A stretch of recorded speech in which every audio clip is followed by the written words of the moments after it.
Bismillahirrahmanirrahim. Assalamualaikum warahmatullahi wabarakatuh. Alhamdulillah. Alhamdulillahilladzi faradal jihada 'alal muslimin wa ja'alahu manata 'izzina wa rif'ina. Asyhadu an la ilaha illallah wahdahu la syarikalah wa asyhadu anna Muhammad mab'utsur rahmatan lil alamin. Jamaah Masjid Raya Imam Syekh Ahmad Khatib Al-Minangkabawi. Pertama, marilah kita panjatkan syukur kita kepada Allah Subhanahu wa taala karena berkat rahmatnya, berkat nikmat imannya, nikmat Islamnya, kita masih digerakkan kaki kita, masih dimudahkan tubuh kita untuk menjalankan sholat sunnah qabliyah zuhur, dan insya Allah akan sholat zuhur berjamaah. Selanjutnya, salawat beserta salam tak lupa kita junjungan tinggi pada Nabi Muhammad sallallahu alaihi wasallam. Sosok yang tidak hanya perkataannya menjadi suri tauladan. Tokoh yang tidak hanya perbuatannya kita contoh, bahkan diamnya Nabi saja patut kita jadikan suri tauladan. Maka jangan pernah absen dari lisan kita untuk senantiasa bersalawat kepadanya. Allahumma sholli ala sayyidina Muhammad wa ala ali sayyidina Muhammad.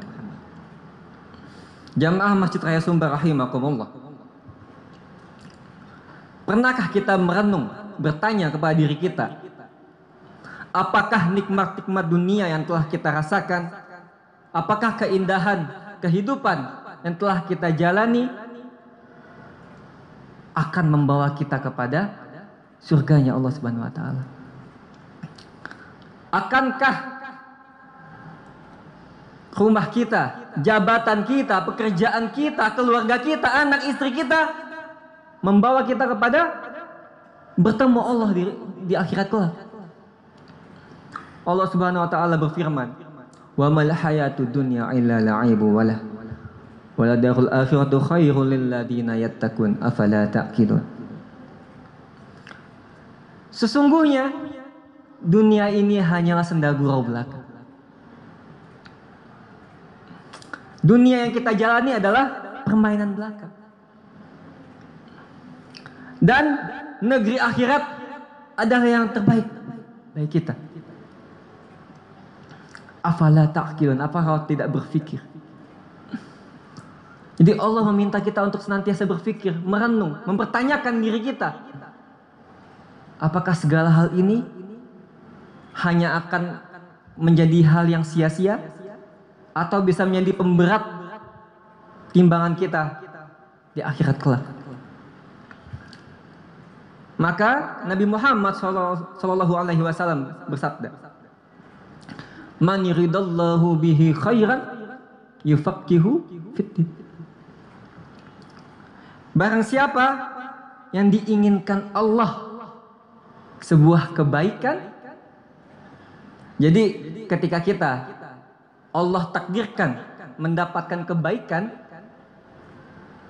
yang pertama Allah kasih bukanlah harta. Jadi berapa uang di rekening kita, itu bukan jika itu banyak, itu bukan sesuatu hal yang Allah inginkan kebaikan. Bukan itu yang pertama. Atau jabatan kita di kantor. Jadi ketika Allah inginkan kebaikan, bukan memberikan harta, bukan memberikan jabatan, bukan memberikan mobil Fortuner, mobil Pajero, tidak.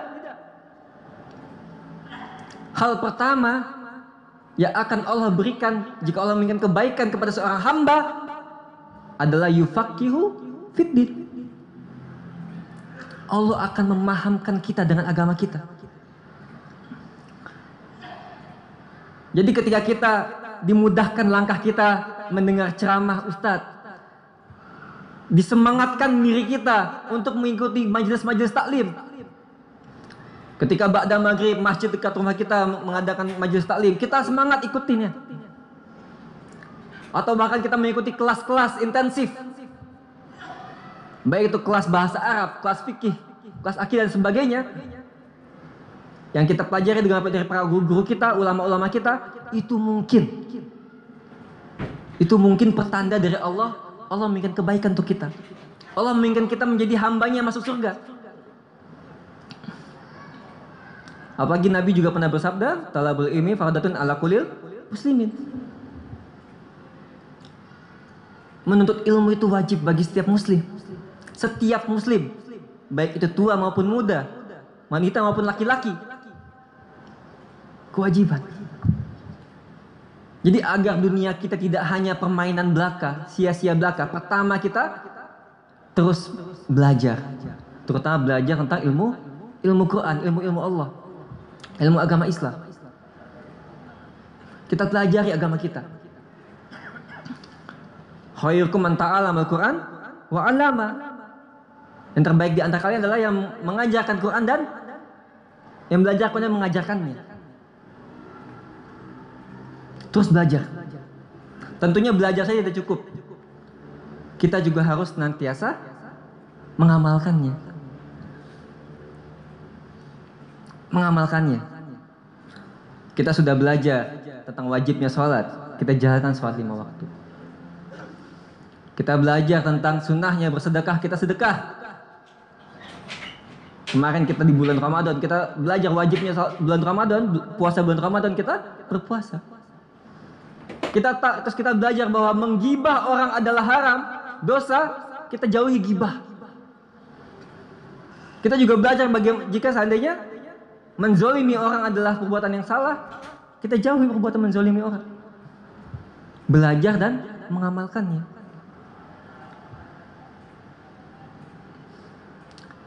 Agar kita tidak menjadi orang-orang yang merugi. Seperti dari surat yang insya Allah kita hafal semuanya. Bismillahirrahmanirrahim. Wal asr innal insana lafi khusr. Sesungguhnya, demi waktu sesungguhnya, setiap kita ini merugi. Saya, bapak-bapak, ibu-ibu, jamaah sekalian itu merugi semuanya. Ilal ladzi, kecuali na'amanu, beriman. Yang kedua, beramal soleh. Jadi tadi kan kita sudah belajar, terus kita mengamalkan amalan soleh. Sedangkan amal soleh saja juga tidak cukup. Kita butuh yang ketiga. Wa tawassaw bil haq. Jadi kita sudah belajar, sudah mengamalkan, sudah kita jalankan perintah Allah. Sudah tidak cukup sampai di situ saja. Kita mengajak kepada kebenaran. Tak usah jauh-jauh. Tak perlu kita berceramah seperti di mimbar ini. Tak perlu kita sejauh mengatakan mensyiarkan Islam di masjid-masjid besar, tidak. Mulai dari mengajak kebenaran pada hal yang paling dekat. Ya ayyuhalladzina amanu qu anfusakum wa ahlikum naro. Yang paling terdekat dulu. Wahai orang beriman, ajaklah dirimu dan keluargamu jauh ke. Jagalah dirimu dan keluargamu dari api neraka. Kita jaga diri kita jaga keluarga kita. Kita lihat apakah istri kita sudah memakai jilbab yang baik. Apakah anggota keluarga kita sudah menjalankan kewajibannya sebagai seorang muslim. Kita introspeksi diri lagi. Kita berpikir lagi. Biar dunia yang kita jalani tidaklah sia-sia. Tidaklah hanya senda gurau belaka, bercandaan saja.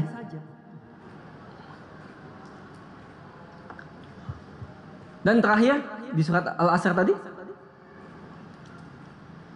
wa tawassaw bil haq wa tawassaw bis sabr. Mengajak kepada kesabaran. Karena yakinlah Bapak Ibu, walaupun kita mendakwahkan keluarga kita saja, itu butuh kesabaran. Kadang ada bapak yang diuji dengan anak gadisnya tidak mau berjilbab. Kadang ada seorang ayah yang diuji anak-anaknya sibuk dengan pacaran. Dan itu kita harus mendakwahkannya, mengajak kepada kebaikan, kebenaran dengan sabar. Bahkan seorang Nabi Lut saja masih terus berproses gitu. Bahkan gagal mendakwahkan istrinya. Nabi Nuh juga. Tapi yang diminta dari Allah bukanlah hasilnya, tapi proses kita. untuk senantiasa mengajak kepada kebenaran dengan sabar.